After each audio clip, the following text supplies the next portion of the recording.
बिस्मिल्लाहिर्रहमानिर्रहीम। अस्सलाम वालेकुम नाज़रीन, आप देख रहे हैं सरेआम न्यूज़। खबर शामिल करेंगे थाना कड़ियांवाला से।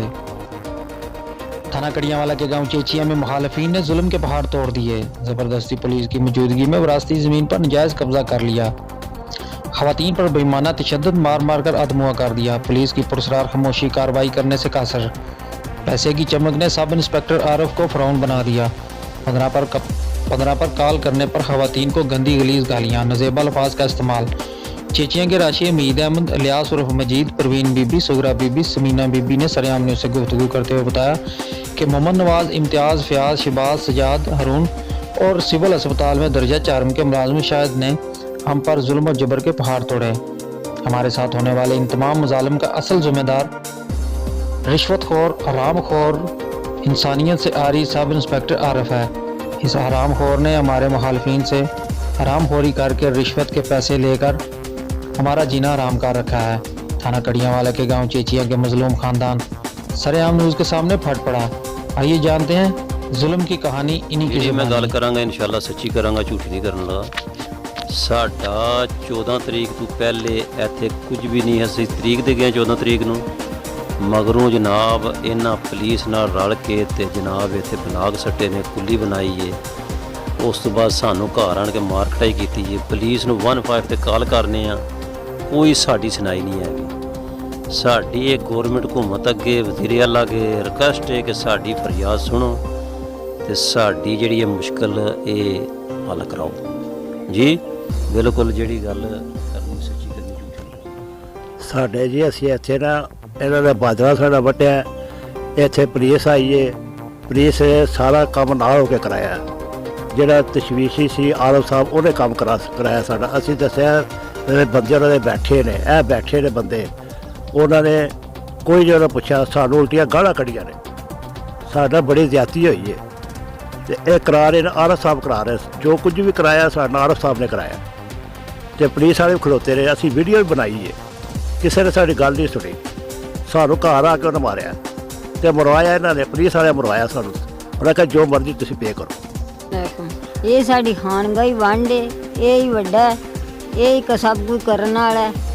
ਤੇ ਇੱਥੇ ਪੁਲਿਸ ਆਈ ਹੈ, ਉਹਨੇ ਆਣ ਕੇ ਸਾਨੂੰ ਮਰਵਾਇਆ, ਉਹਨੇ ਡੇਰਾ ਸ਼ੇਰਾ ਲਵਾਇਆ, ਸਭ ਕੁਝ ਨਾ ਕੀਤਾ, ਸਾਨੂੰ ਉਹਨਾਂ ਬੋਲਣ ਹੀ ਨਹੀਂ ਦਿੱਤਾ ਹੈ। ਇੱਥੇ ਆਏ ਆ ਕੇ ਅਸੀਂ ਵੇਖਿਆ ਤਾਂ ਬਾਜਰਾ ਵੱਢ ਦੇਣ ਪਏ, ਸਾਰਾ ਬਾਜਰਾ ਵੱਢ ਲਿਆ ਸਾਡੇ ਆਉਂਦਾ। ਤਾਂ ਅਸੀਂ ਉਹ ਲਿਆ ਛਡਾਣ, ਸਾਨੂੰ ਵਿਹੜੇ ਸੀ ਆ ਗਏ, ਸਾਨੂੰ ਵਿਹੜੇ ਆ ਕੇ ਇਹਨਾਂ ਨੇ ਮਾਰਿਆ।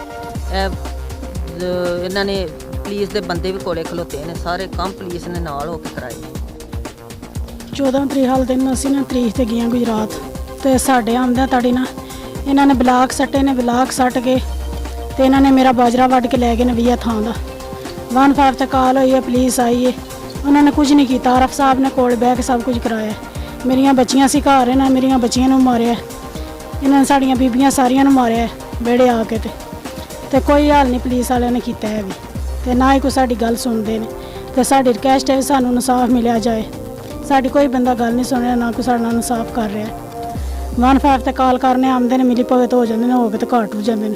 ਕੋਈ ਬੰਦਾ ਸਾਡੀ ਗੱਲ ਨਹੀਂ ਸੁਣਦਾ। ਉਲਟਾ ਸਾਨੂੰ ਇਹ ਕਹਿੰਦੇ ਨੇ ਵੀ ਤੁਸੀਂ ਬਾਹਰ ਨਹੀਂ ਨਿਕਲਣਾ, ਤੁਸੀਂ ਅੰਦਰ ਰਹਿਣਾ। ਇਹਨਾਂ ਨੇ ਵੱਟੇ ਚਲਾਏ ਨੇ। ਉਸ ਦਿਨ ਦੂਸਰੇ ਦਿਨ ਮੁੰਡਾ ਲੈ ਕੇ ਨਾ ਪਿਸਟਲ ਲੈ ਕੇ ਤੇ ਵਿਹੜੇ ਮਾਰਨ ਵਾਸਤੇ ਆ ਗਿਆ। ਮੇਰੀ ਛੋਟੀ ਬੱਚੀ ਸੀ ਘਰ, ਅਤੇ ਅਸੀਂ ਮਾਵਾਂ ਦੀ ਅੰਦਰ ਵੜ ਕੇ ਅਸੀਂ ਦਰਵਾਜ਼ਾ ਬੰਦ ਕਰ ਲਿਆ। ਇਹਨਾਂ ਨੇ ਇੰਨੇ ਵੱਟੇ ਚਲਾਏ ਨੇ ਸਾਡੇ ਵਿਹੜੇ, ਇੰਝ ਬਾਰਿਸ਼ ਹਾਰ ਬਰਸਾ ਸੜੇ ਨੇ। ਅਤੇ ਕੋਈ ਬੰਦਾ ਉੱਥੇ ਕਾਲ ਕੀਤੀ 15 'ਤੇ ਆਏ ਨਹੀਂ ਹਨ। ਫਿਰ ਮੈਂ ਦੁਬਾਰਾ ਕਾਲ ਕੀਤੀ। ਫਿਰ ਜਿਹੜਾ ਆਰਫ ਸਾਹਿਬ ਤਫਸ਼ੀਸ਼ੀ, ਉਹਨੇ ਬੜੇ ਬੁਰੇ ਅਲਫਾਜ਼ ਬੋਲੇ ਨੇ। ਉਹਨੇ ਕਿਹਾ ਮਰੋ ਤਾਂ ਸਹੀ ਬੀਬੀ, ਤੁਸੀਂ ਮਰ ਦਿਓ ਤਾਂ ਅਸੀਂ ਚੁੱਕ ਲੈਂਦੇ ਹਾਂ ਤੁਹਾਨੂੰ ਆ ਕੇ। ਇਹ ਸਾਨੂੰ ਮਰਨ ਮਰਾਉਣ 'ਚ ਰਾਜ਼ੀ ਨੇ, ਇਹ ਮਰਨ ਮਰਾਉਣਾ ਚਾਹੁੰਦੇ ਨੇ ਸਾਡੇ ਨਾਲ। ਅਤੇ ਸਾਨੂੰ ਤਾਂ ਇਨਸਾਫ ਚਾਹੀਦਾ। ਕੋਈ ਬੰਦਾ ਸਾਡਾ ਇਨਸਾਫ ਨਹੀਂ ਕਰ ਰਿਹਾ, ਨਾ ਕੋਈ ਸਾਡੀ ਗੱਲ ਸੁਣਦਾ। ਉਹ ਜ਼ਰਾ ਪਾਲਟੀ ਭਾਰੀ ਹੈ, ਮੇਰੀ ਭਗਤ ਹੋ ਜਾਂਦੇ ਨੇ। ਅਸੀਂ ਮਾੜੇ ਗਰੀਬ ਬੰਦੇ ਹਾਂ, ਇੱਥੇ ਡੇਰਾ ਲਾਏ। ਸਾਡੀ ਖਾਨਗੀ ਵੰਡ ਹੈ, ਮੁਸ਼ਤਰਕਾ ਖਾਤਾ ਸਾਡਾ। ਅਤੇ ਸਾਡਾ ਅੱਜ ਤੋਂ 14 ਸਾਲ ਹੋਏ ਨੇ ਸਾਡਾ ਮਕਾਨ ਬਣਿਆ। ਹੁਣ ਸਾਨੂੰ ਨਹੀਂ ਇੱਥੇ ਰਹਿਣ ਦਿੰਦੇ ਪਏ, ਸਾਨੂੰ ਇਨਸਾਫ ਚਾਹੀਦਾ। ਇਹ ਸਾਡੇ ਤਾਏ ਦਾ ਪੁੱਤਰ ਹੈ, ਵੰਡ ਵੀ ਇਹਨੇ ਖੁਦ ਕੀਤੀ ਹੈ ਔਰ ਚਾਹੇ ਤੋਂ 40 ਸਾਲ ਪਿੱਛੇ। ਹੁਣ ਇਹ ਸਾਨੂੰ ਤੰਗ ਕਰਦਾ ਪਿਆ, ਪੁਲਿਸ ਦੇ ਰਾਹੀਂ ਤੰਗ ਕਰਦਾ ਪਿਆ। ਸਾਡੇ ਸਿਰ ਵੀ ਖੁੱਲ੍ਹੇ ਨੇ, ਸਾਡੇ ਨਾਲ ਸਾਰੀ ਜ਼ਿਆਦਤੀ ਹੋ ਰਹੀ ਹੈ। ਪਹਿਲੇ ਵੀ ਅਰਜ਼ ਕੀਤੀ ਕਿ 14 ਤਰੀਕ ਹੀ ਸਾਡੀ ਸਟੇ ਵੀ ਇਹਨਾਂ ਲਿਆ ਸੀ, ਔਰ ਸਟੇ 'ਤੇ ਵੀ ਅਦਾਲਤ ਦੇ ਫੈਸਲੇ 'ਤੇ ਨਹੀਂ ਰਹੇ। ਇਹਨਾਂ ਨੇ ਆਣ ਕੇ ਜਨਾਬ ਸਟੇ ਦੇ ਵਿੱਚ ਹੀ ਆਪਣੇ ਬਲਾਕ ਸੱਟੇ ਨੇ, ਸਟੇ ਦੇ ਵਿੱਚ ਹੀ ਪੁਲਿਸ ਨੂੰ ਲਿਆ ਕੇ ਕੁੱਲੀ ਬਣਾਈ ਹੈ, ਸਟੇ ਦੇ ਵਿੱਚ ਹੀ ਡੰਗਰ ਬਣੇ ਨੇ। ਸਟੇ ਦੇ ਵਿੱਚ ਹੀ ਇਹਨਾਂ ਨੇ ਮਤਲਬ ਬੰਦੇ ਸ਼ੰਦੇ ਬਾਲੇ ਨੇ, ਰਾਤੀ ਫਾਇਰਿੰਗ ਕਰਦੇ ਨੇ, ਸਾਨੂੰ ਤੰਗ ਕਰਦੇ ਨੇ। ਇਹ ਹਾਲ ਮੌਕਿਆਂ ਤੇ ਵੀ ਮੀਡੀਆ ਆਈ, ਹਾਲ ਮੌਕਿਆਂ ਤੇ ਵੀ ਵੇਖ ਸਕਦੇ ਹੋ। ਇਹਨਾਂ ਦੇ ਬੰਦੇ ਵੀ ਬੈਠੇ ਨੇ, ਇਹਨਾਂ ਦੀ ਕੁੱਲੀਆਂ ਵੀ ਸਾਰਾ ਕੁਝ ਬਣੀਆਂ ਨੇ, ਡੰਗਰ ਵੀ ਇਹਨਾਂ ਬੰਨੇ ਨੇ, ਤੇ ਸਾਡੇ ਨਾਲ ਜ਼ਿਆਦਾ ਬਹੁਤ ਜ਼ਿਆਦਾ ਜ਼ਿਆਦਤੀ ਹੋ ਰਹੀ ਹੈ। ਉਹਨਾਂ ਨੇ ਜਿਹੜਾ ਸਾਰਾ ਕੰਮ ਨਾ ਪੁਲਿਸ ਵਾਲਾ ਜਿਹੜਾ ਆਰਫ ਸਾਹਿਬ ਨੇ ਉਹ ਕਰਾ ਰਹੇ, ਸਾਰਾ ਕੰਮ ਜੋ ਸਾਡਾ ਕਰਾ ਰਹੇ, ਸਾਰੇ ਧਮਕੀਆਂ ਵੀ ਉਹ ਦੇ ਰਹੇ, ਸਾਡੀਆਂ ਬੀਬੀਆਂ ਨੂੰ ਸਾਨੂੰ ਵੀ ਉਹ ਦੇ ਰਹੇ ਨੇ। ਜੇ ਸਾਡਾ ਹੱਲ ਨਾ ਹੋਇਆ ਅਸੀਂ DPO ਸਾਹਿਬ ਦੇ ਸਾਹਮਣੇ ਜਾ ਕੇ ਤੇਲ ਛਿੜਕ ਅੱਗ ਲਾ ਲਾਂਗੇ ਆਪਣੇ ਆਪ। ਇਹਦੇ ਸਾਨੂੰ ਬਿਹਤਰ ਹੈ ਜੀ DIG ਪੰਜਾਬ ਜਾਣ ਦੇ ਜੀ ਸਾਡੇ ਨਾਲ ਕੋਈ ਸਾਡਾ ਹੱਲ ਨਹੀਂ ਨਿਕਲ ਜਾਂਦਾ, ਸਾਡੀ ਕੋਈ ਬੰਦਾ ਗੱਲ ਨਹੀਂ ਸੁਣਦਾ ਪਿਆ। ਜਿਹਦੇ ਕੋਲ ਜਾਣਾ ਕੋਈ ਨਹੀਂ ਸੁਣਦੇ, ਅਸੀਂ ਥਾਣੇ ਜਾਣੇ ਤੋਂ ਵੀ ਨਹੀਂ ਸੁਣਦੇ।